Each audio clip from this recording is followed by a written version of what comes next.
Some people call him Route Man Marv. Gus Johnson calls him Maserati Marv. No matter what you call Marvin Harrison Jr., we can all agree that he is a dog, and the Big Ten rewarded him for his monster performance against Penn State.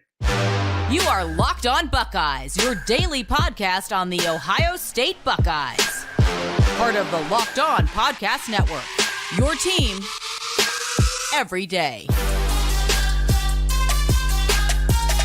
What is up, Buckeye fans? Welcome back to the episode of Locked On Buckeyes for the Locked On Podcast Network. I'm your host, Jay Stevens, also the host of the Jay Stevens Podcast. It is Tuesday, October 24th in the year 2023, and this episode is brought to you by PrizePicks. Go to prizepicks.com/LockedOnCollege and use code LockedOnCollege for your first deposit match up to $100.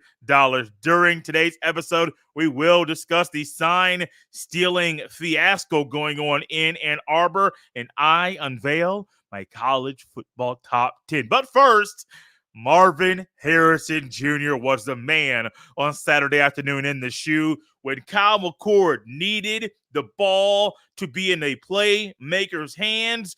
Who was his go-to target? Marvin Harrison Jr. He was targeted 16 times, had 11 catches, 162 receiving yards, and 1 touchdown. And the Big Ten named him co-offensive player of the week. Now, the co-part is odd. Doesn't sit well with me because of who the other player is. We'll get to that in a second. But Marvin Harrison Jr., this man on the football field on Saturday was amazing. I mean, there are so many words in the dictionary that could go to describe what type of performance he had on Saturday. But even then, you couldn't fit all of those words in this segment of the show. Why? Because of how good he was. This man is out here doing amazing things. And as one person said, I believe it was Bill Landis on the podcast daily, ended up saying, on that, maybe it was Jimmy Birmingham. Those two hosted the podcast daily on Monday. Forget exactly which one said it. But they ended up saying on the scoop and score, the reason why the scoop and score from Penn State was overturned was because you got to hold Marvin Harrison Jr. if you want to stop him from catching the ball. Yeah, there may be a bad thrown ball or something like that may hit his hand. That might be technically a drop. Outside of that, this man he's a beast. I mean, I watched his dad growing up, Marvin Harrison Sr., the entire time he was in the NFL from 96 until he retired from the NFL playing with the Indianapolis Colts. And one thing I realized was the same thing I realized with Junior, I noticed with Senior. If you want the ball to move down the field, you want Mr. Reliable to have the ball in his hands, throw it to number 88 when he was on the Colts and Marvin Harrison Sr. And for the Buckeyes, throw it to number 18, Marvin Harrison Jr. Now, I mentioned there was a co-offensive player of the week here. And I don't like discussing this because it kind of makes me feel a little weird on the inside. As your co-offensive player of the week, one's a Buckeye. Oh, my gosh. The other is a Wolverine. J.J. McCarthy. Against Michigan State, who is atrocious this year. 2-5 on the season. Yes, Mo Tucker got fired. I think this is a great sign of not let's say it would be a whole lot different under Mo Tucker if he was still coaching, but man, this team's bad. This team's really, really bad. In the biggest game you'll play all season against your biggest rival, a goose egg, Michigan State? Come on now. You can at least get in the end zone to kick a field goal. I know Michigan's good, but y'all can't put up a better fight than that. And I say all that to say this. McCarthy was really good on Saturday. I don't really say nice things about the Wolverines, especially at this point in the season. Of course, Michigan week, we'll do a crossover, and I will be complimentary of that team. They're a good team. Don't get me wrong. They're a good team. That's going to be a battle Thanksgiving weekend, November 25th in the Big House. It'll be a big battle. You think Notre Dame was tough. You think Penn State was tough. Wait till the Buckeyes and Wolverines battle it out in the Big House on November 25th at 12 noon Eastern. That's going to be a battle we might be talking about for a long period of time. McCarthy was the other player in this co-offensive player of the week here for the Big Ten. He went 21 to 27, 287 through the air, 10.6 yards per completion, and 4 touchdowns. Passer rating, 216. That's different than the QBR that ESPN introduced and created back in the mid-2000s. Passer rating's been around for a long period of time. In the NFL, the passer rating cap in the best, 158.3. In college, there is no cap on that, but one thing I would tell you, if he's at 217, he's doing something right. Marvin Harrison Jr. is going to be needed by Ohio State if they want to win the Big Ten championship, beat Michigan, and win the Natty. Because as I see it right now, if Emeka Ibuka's out for a few more games, yeah, you could beat Wisconsin with the other receivers. You can beat Rutgers. That game's also a 12 noon kickoff on CBS on November the 4th. That was recently released. I wanted to get that little note out there to you. You can beat Rutgers with the other receivers outside of Ibuka. You should destroy Michigan State with the other receivers and Minnesota as well. Michigan's a different animal. Here we go, being complimentary of that team up north. That's a different animal. And for Marvin Harrison to go up against a team in Penn State who has one of the best defenses in the country, and for them to struggle and not be able to slow him down at all in this game, that goes to show you, and just to discuss how good Marv was on Saturday and why he might be described as a Penn State killer. He has 21 receptions in his 2 games against Penn State. 20 of them have gone for first downs. Let that sink in. Take that to the barber shop, whatever you want to do. Take that to school. Take that to your boys. Hey, you get on the group chat. Hey, man, Marvin Harrison Jr. has had 21 catches against Penn State. How many of those have gone for first downs? You might win some money. Just being honest with you, because that's a stat. That's a number. It's like, whoa, my goodness, man. Like, man, that's just insane. Last year he went for didn't have a touchdown in last year's game. That was one of the oddest things about how he played. 10 catches, 185 receiving yards, and no touchdowns. So I was like, whoa, you were that good. But Buckeyes won the game. JT to a blowout, did what he needed to do, and so be it. But for the Buckeyes to win the Natty, they're going to need Marv to be Marv. Because of the way the offense looks so far, and I have not dove into the offense of late and the identity the Buckeyes offense has, hint, hint, it's coming at you tomorrow. But one thing I have realized with this team, with the way the Buckeyes have been so far this year, still struggling to run the ball. That might be different next week, but for now, you can't really run the ball consistently. This is okay. So Ohio State's rush standards are higher than most schools. This is below the average school as far as their rush standards for their team. It's bad. Running the ball at Ohio State, you expect more. This year has not been up to par. Not at Ohio State standards, not at Ball State standards, not at anybody's standards, because it's been bad. Kyle McCord's still working through maybe some first-year starter kinks. Against Penn State, a really good defense. Seemed like his feet and his body and his internal clock were rushed a little bit. Sometimes too slow at times. So you're going to need the reliable feet and hands of Marvin Harrison Jr., the body control, the routes running, the incredible hands. You're going to need all of that if Ohio State wants to win and win the national championship and accomplish all the goals they set for themselves prior to the start of the season. I believe Marvin Harrison Jr. is a guy for the job, but the only but is, will he have another performance like this the rest of the season?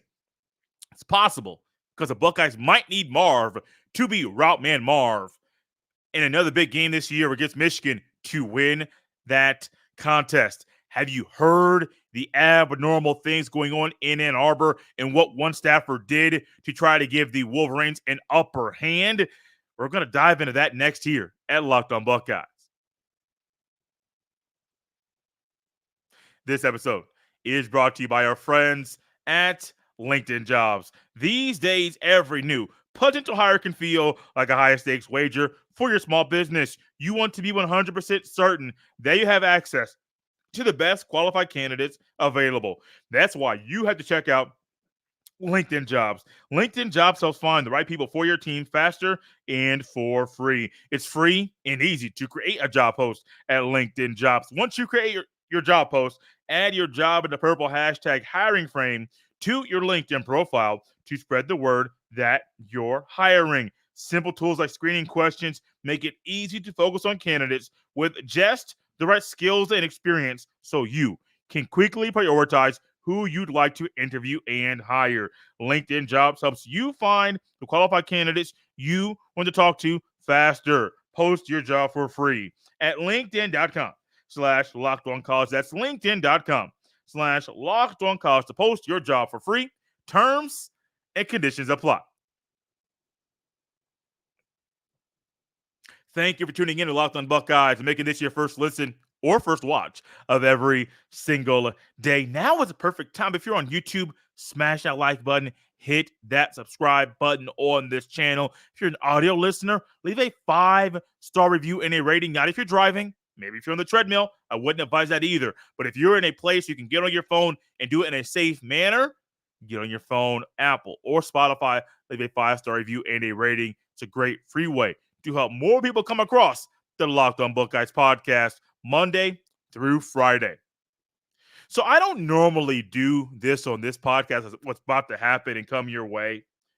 I normally don't discuss things going on and reports that are happening and investigations that are going on at other schools.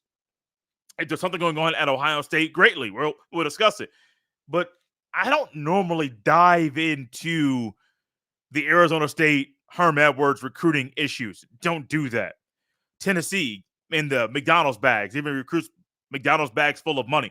I don't normally do that. Or you fill in the blank. It's not really my thing. But when it's Ann Arbor, I'm interested because of the rivalry. But also, this ain't normal. We know one thing happens in sports, probably at every level. A professional and sometimes college. A lot of times in college. People cheat. Cheating is something that is going on in every sport. The Astros, sign stealing. Cheating. They were cheating. Okay, it happens. It's going to happen in sports. I don't believe they were sign stealing. That was the wrong phrase there for them, but it happens. One thing that you don't normally hear about in college football is sign stealing. Now, normally that is a baseball thing. Now, we understand and realize that in baseball, signs are stolen all the time. It's a part of the game. If I could pick up on your signs and from my dugout, and maybe you're at the third baseline, and I could pick up on what you're doing, and this sequence there is going to be X, Y, or Z. Okay, cool. Like, that's just a part of the game. You're trying to get an upper hand. You want to know what the other offensive line's calls are so you as a defense can know if they call this is what we're doing to combat what they're going to do. That's normal. Michigan. And I don't know if Harbaugh knew about this, so I'm not going to make that statement here really quickly. I'm going to tap into Harbaugh here in a second. Michigan had a staffer who had a military background go to different games. Now, this guy ended up buying tickets to over 30 games at 11 Big Ten schools. I would love to know what the other two were, maybe other three. Maybe he bought tickets to Michigan games, so it's the other 3 schools that he did not go to.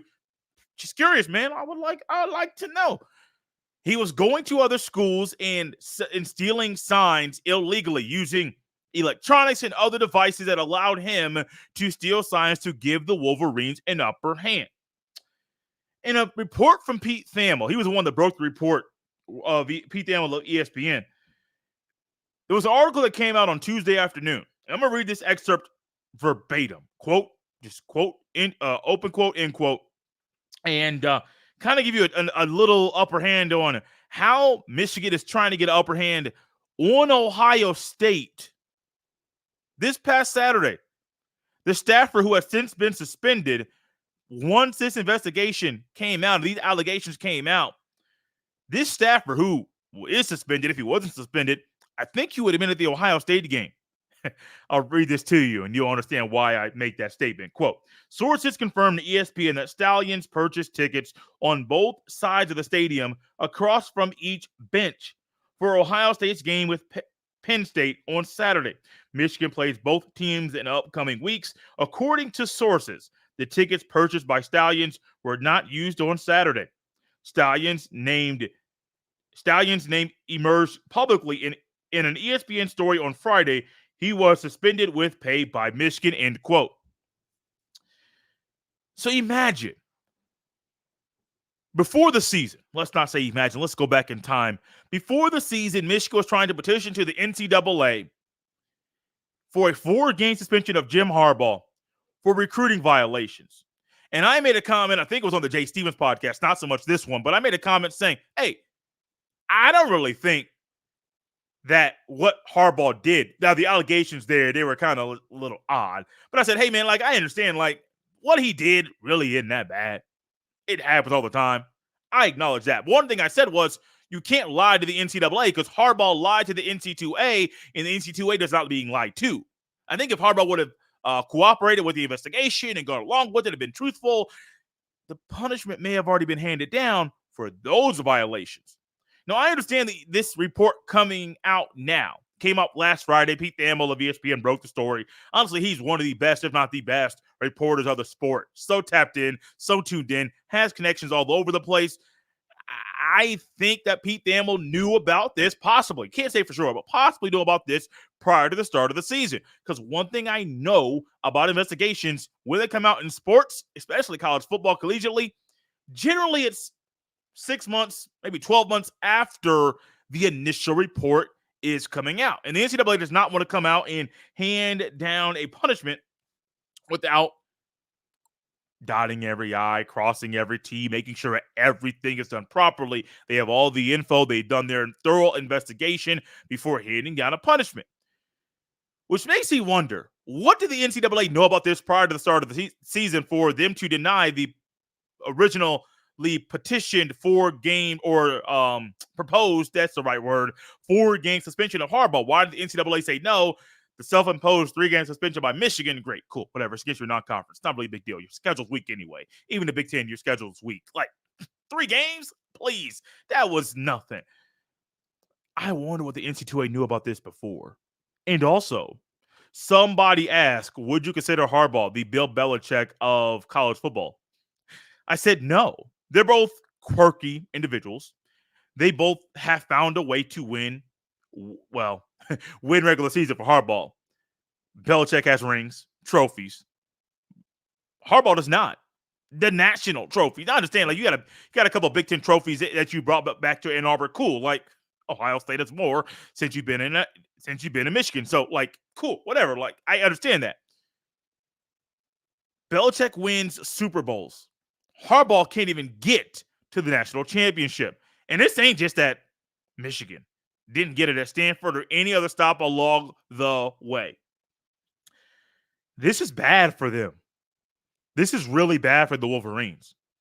If this goes through, and if this actually is confirmed, the NCAA is expecting some more video to come in as their investigation continues and gets a little bit deeper into the abnormal dealings of Stallions, his last name.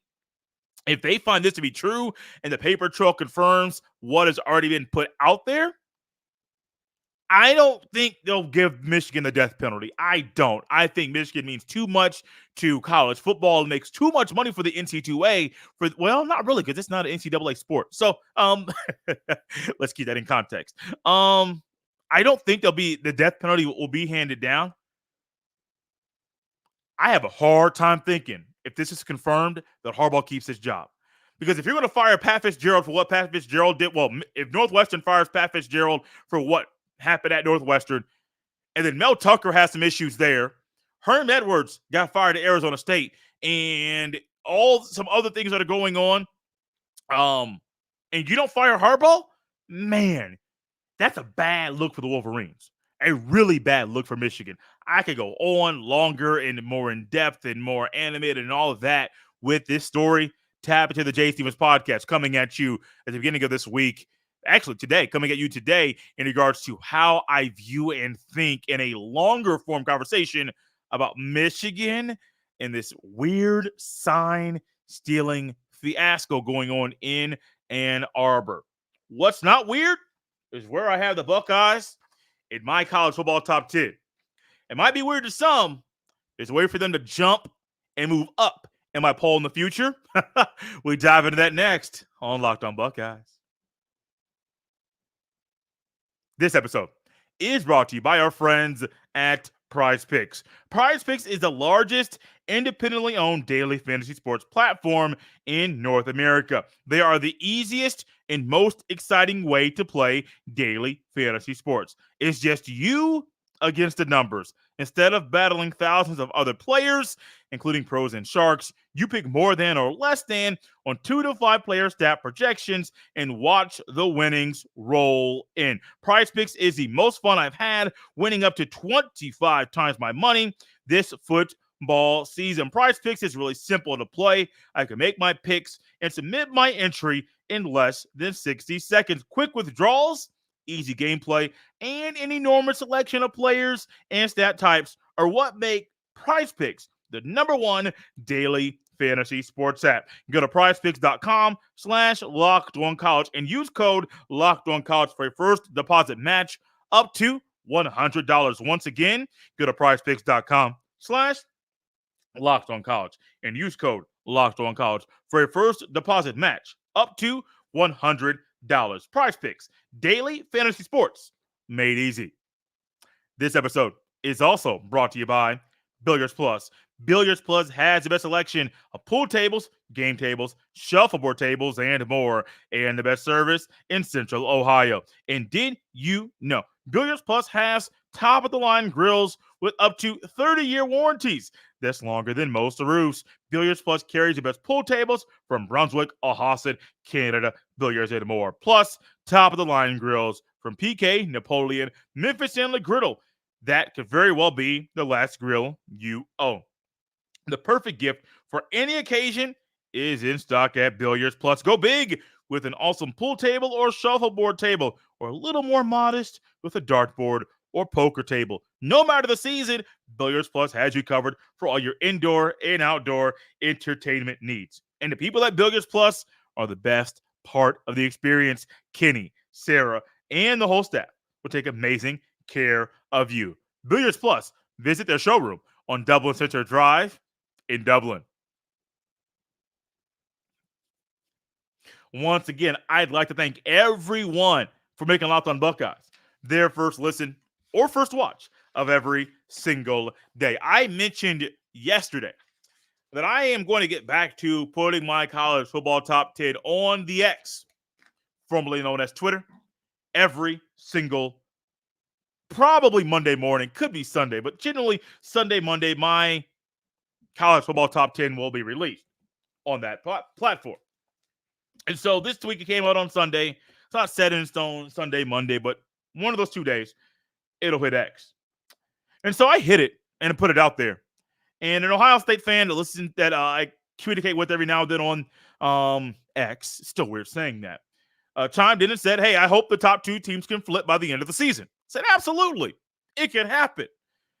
I had a Michigan fan, pastor of a church where I live here in Kokomo, ended up saying, oh, you put them #1? And I said, yeah. I try to be honest and realistic with my analysis. Who was #1? Who was #2? Got to wait a little bit to get there because we're going 10 through 1 with my college football top 10. You will see where Ohio State is and even where another Big Ten team is the Buckeyes play later this year. #10 in my top 10 this week, Penn State. #9, Alabama. #8, Texas. Now, this is going to be very interesting with Quinn Ewers being injured. I wonder if they can keep playing at the clip that they are and winning the football games. Is it Arch Manning time? I'm here for it. I know he's a freshman. I know it's not normal for a freshman to be thrust through the field like this at this point in time, but it could happen. If it's Arch Manning time and he comes out there and starts slinging that thing like his dad, his uncles did. Dad played receiver in high school. Man, Quinn Ewers might have another thing coming. #7 is Oregon. Still playing good ball. #6, Oklahoma. Man, they're a dangerous team. #5, Washington. Right now, if the playoff was right now, these would be my 4 playoff teams. #4, Florida State. #3, Georgia. I haven't moved Georgia out of the #1 spot all season until now. Number 2, your Ohio State Buckeyes. Number 1, Michigan. 10-1 play each other later this year. I'm not going to go through the rest of the Pac-12 and everything else, but 10-1. Excuse me. Yes, 10-1 play each other November 11th. Penn State, Michigan play each other on that date. The same date Ohio State has a night game against Michigan State. So really, Ohio State should win. And the winner of that Penn State-Michigan game really is going to be really telling about how much the game's already going to be big. But if it's 1 versus 2, game of the century for the first time since 2006, that's just going to add to the buzz in the air when the Buckeyes and Wolverines are on the field November 25th. So already going to be a buzz in the air. But if it's 1 versus 2 for a chance to go to the Big Ten championship game once again, whoo, buddy. Or as one broadcaster used to say, whoa, Nelly. I haven't said that in a while, but there you go. I'm here for it. Because I do believe Michigan will beat Penn State. I also believe we're looking at 11-0 versus 11-0 Ohio State and Michigan Thanksgiving weekend. Beginning of the year, I was not prepared for that matchup to be called the game of the century, but it can be a reality, and it probably will be. Georgia, Florida State, Washington, Oklahoma, Oregon. If I was trying to figure out, like, hey, if some of these schools stay undefeated, let's say you have let's say everybody here keeps things rolling. Oregon has a legitimate shot to make the playoff. So does Washington. I understand who won the game. So does Washington. Oregon has a shot. Texas has a shot. If Alabama wins the SEC championship, you're going to have a hard time telling me that the CFP is going to keep them outside of that group of 4. Ohio State, Penn State, Michigan. Now, Penn State lost to Ohio State, but if something crazy happens, Penn State could find themselves back in that mix as well. Ohio State's number 2. I didn't think I was going to do that, but with them beating Notre Dame on the road, a top 10 team. Penn State at home, a then top 10 team. Well, top 10 team in my bowl right now. I understand this is where we are right now. Ohio State has to get better if they want to win a natty. They have to. They can't play. Their offense can't play like it has been this season and take their performance into the Big Ten championship or into the playoff in the semifinal round and expect to win. No, you can't do that. But the good thing is there are more games to play until the Buckeyes play the Wolverines, until the Buckeyes potentially play in the Big Ten championship, until they potentially play in the college football playoff in this season. Out of here on a Tuesday, Buckeye fans. You can follow me on X, formerly known as Twitter, at jstevens07. Send all of your emails to jstevens317@gmail.com. We're out of here on a Tuesday, Buckeye fans. I'll see you next time.